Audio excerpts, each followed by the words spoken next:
Welcome to FX Options University, recorded live at the International Securities Exchange, the world's largest equity options exchange. Join the industry's top trading professionals as they provide insight and strategies for trading in the currency markets using FX options. FX options are a low-risk alternative to hedging currency moves in any market condition. So this idea that Germany may wake up one day and say, game over, we're done, which we said a long time ago could happen, is starting to come into the minds of a lot of people. And in fact, Angela Merkel said it during the last summit, supposedly reported on Reuters, I think yesterday or the day before. Bloomberg, I think, carried the story also, which she said that Germany is at a point where we may not stay in the euro any longer, talking out loud. And when that happens, we know we may be getting close to game over here.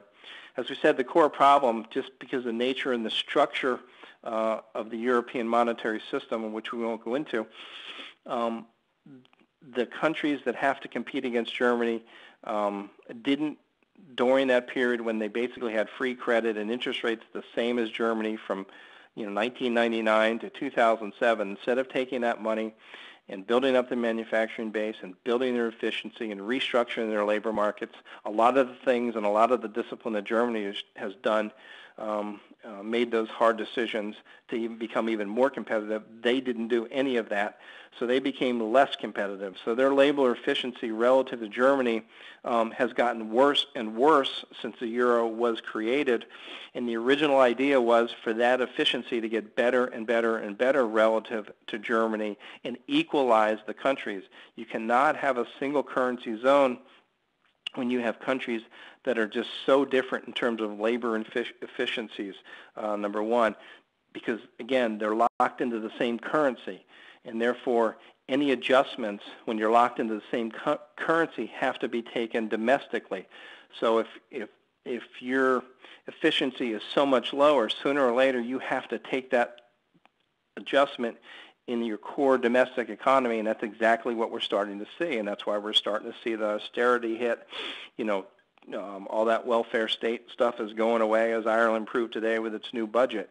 So they don't have the currency to take that buffer, and they have to take that domestically. And this is where politically it's starting to become less and less viable, or you have fewer and fewer reasons to stay part of the euro, whether you're Germany or whether you're Greece or whatever. Each one of the politicians is coming up with more and more reasons to leave the monetary union. And that really, you could see that from the core structure from day one, and it's what Milton Friedman talked about back in 1999 when he saw this created.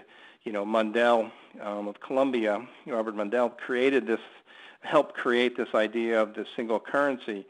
And yes, if we had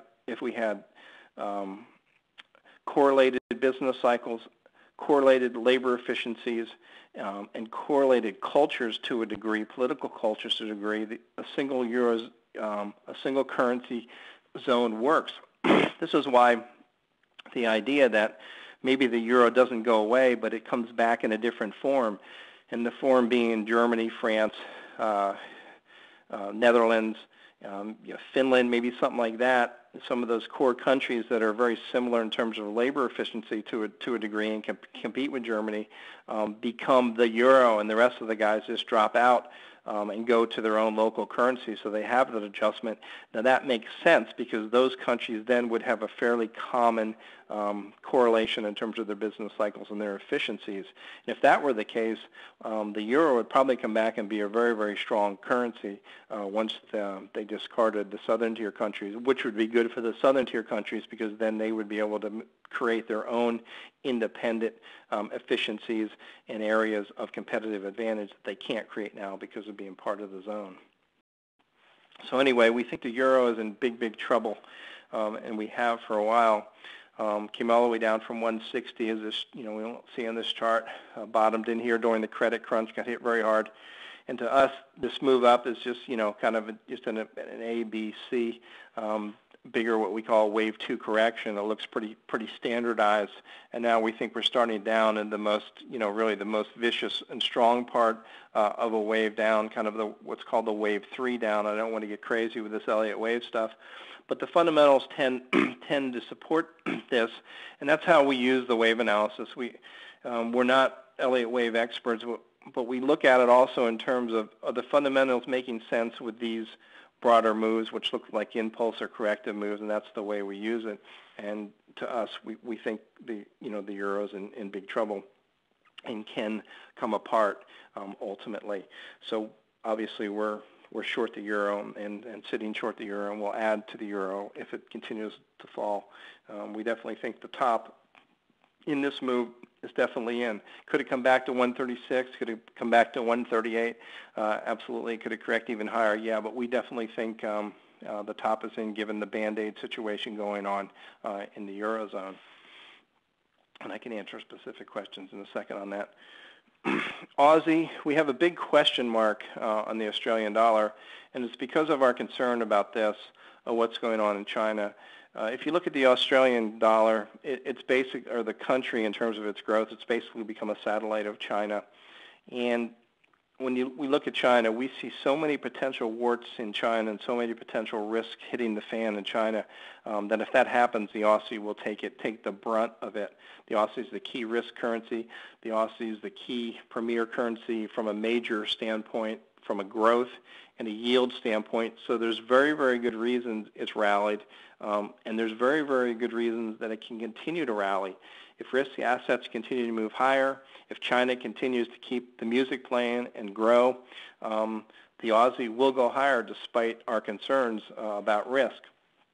This is the chart that we shared with our members of our service, and there's a lot of moving parts on here, but just to show you some of the, again, the pretty tight correlations here that make sense. The black dotted line is the China Purchasing Managers Index number. You can see how it came down during the credit crunch, and you can see how the Australian dollar followed it tick for tick down and got hit very, very hard. The Australian dollar is here on the left side scale, so it was approaching par, which it's made par in the U.S. dollar in this move, but it was approaching par against the U.S. dollar. Little thing called the credit crunch, which we talked about, came all the way down to around 60 cents in about 2.5 months. That was a massive fall, so you're talking about a very, very big move, and moved right on with China. China PMI up, Aussie dollar up. PMI down, some little bit of growth problems again, U.S. demand tapering off again. Now the U.S. is starting to take more and more of their exports again, running a bigger current account the last few months, and China's PMI is higher, and Aussie has moved with it. As we said, this PMI will crater if the U.S. government decides to increase tariffs against China, because despite what everybody thinks about decoupling, China is more highly dependent on the U.S. consumer than they were even before the credit crunch. Another thing we watch relative to the Australian dollar is copper. That's the one key asset class that just has as tight a correlation as anything, with the Aussie. If this green one was on here, it would look the same up here, the way it tracked.